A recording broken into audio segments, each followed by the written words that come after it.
Hello friends, अचानक चलने का बंद हो जाता है तो पहला डायग्नोसिस तो हमारे दिमाग में गुलेनबारी यानी नसों का सोजा ही आता है। और दूसरा हम ये भी सोचते हैं कि पोटेशियम कम है क्या, या और कोई दूसरा ऐसे कारण है क्या जिसके हम तुरंत ट्रीटमेंट करके पेशेंट को अच्छा कर दें। अब मेरे को ही एक हफ्ते पहले महावीर हॉस्पिटल के इमरजेंसी से हाउस ऑफिसर का फ़ोन आया कि आपके अंडर गुलेनबारी का एक पेशेंट एडमिट किया है, हम रिपोर्ट आगे करा ले क्या। मैंने बोला नहीं, मैं आती हूँ, फिर देखते हैं। मैंने जाके देखा, पेशेंट को हस्बैंड को पूछा इसको तकलीफ़ क्या है। उन्होंने बोला उसको 2-3 दिन से बुखार आ रहा था, पर परसों रात से उसको चलने में दिक्कत हो रही है। हम 2 दिन कैसे ही पकड़ के उसको उठा के बाथरूम तक ले जाते हैं। उसको बुखार के साथ अभी उल्टियाँ भी हो रही है। हमने उसको बॉटल्स भी चढ़ाए हैं, पर वो अपने आप चलने का तो छोड़ो, 2 दिन पकड़ के ले जाना पड़ता है। बैठ भी नहीं पाती है, बैठने के बाद ऐसे ऐसे गिर रही। मैं कि हाथ में कैसे, बोला हाथ में ठीक है, मुट्ठी बिट्ठी बंद करती है, हाथ में चाय का ग्लास भी पकड़ती है, चाय भी पीती है, पर उल्टियों में सब निकल रहा है। मैंने देखा चेक करके, सब कुछ ठीक लग रहा था। हाथ की पावर अच्छी थी, मुंह के स्नायु सब अच्छे थे, नसें अच्छी थी, पैरों का भी पावर तो अच्छा था, पैर पूरे ऊपर तक उड़ भी रहे थे, मूवमेंट्स भी अच्छी थी।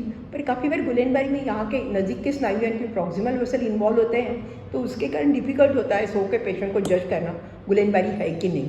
और पेशेंट का बीपी भी 95 था, तो मेरे को लगा उसको अभी खड़ा करके चलाने थोड़ा मुश्किल है कि एक तो बुखार भी ज़्यादा है, उल्टियाँ भी हो रही है, ऐसे लोग बोल रहे हैं। सो मैंने सोचा कि चलो जस्ट वेट एंड वॉच। को पूछा वापस बताओ मेरे को कब से ही उसको चलने में तकलीफ हो रही है, तो वो बोले परसों रात से हो रही है, और कल भी रात को थी, पर ऐसे ज़्यादा कुछ बड़ी नहीं है, और हाथ में भी कोई तकलीफ नहीं है। तो मैंने सोचा चांस लेने जैसा है। उसको उल्टी की दवाइयाँ, उसके सिवा पोटेशियम रिप्लेसमेंट के लिए IV बॉटल और सलाइन, ऐसे करके टोटल 2.5-3 लीटर के आसपास रात भर में पानी देने का सोचा था ड्रिप से। और मॉर्निंग को मैंने सोचा रिव्यू करूँगी।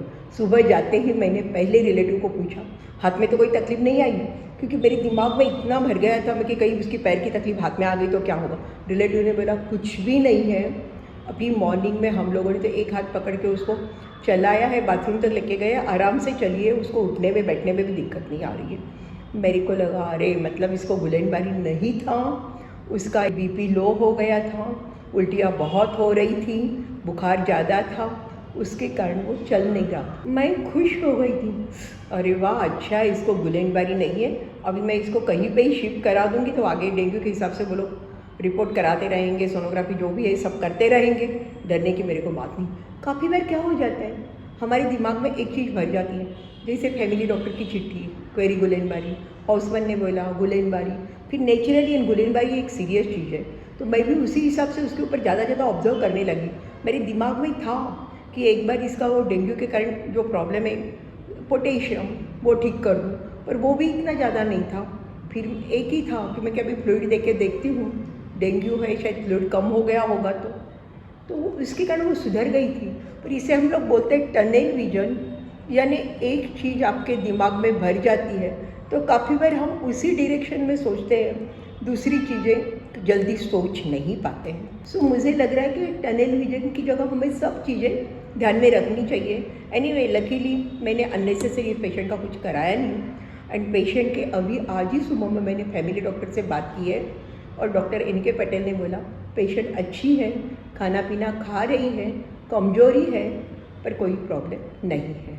सो एक गुलेनबारी नहीं था, पेशेंट डेंगू के कारण उसके शरीर में पानी बहुत कम होने के कारण चल नहीं पा रही थी। जब मैंने लास्ट BP देखा तो 100 था, उसके पहले भी उसका BP 95-100 लाइन में था, तो शायद वो खड़ी होने के बाद उसका BP बहुत कम हो जाता होगा।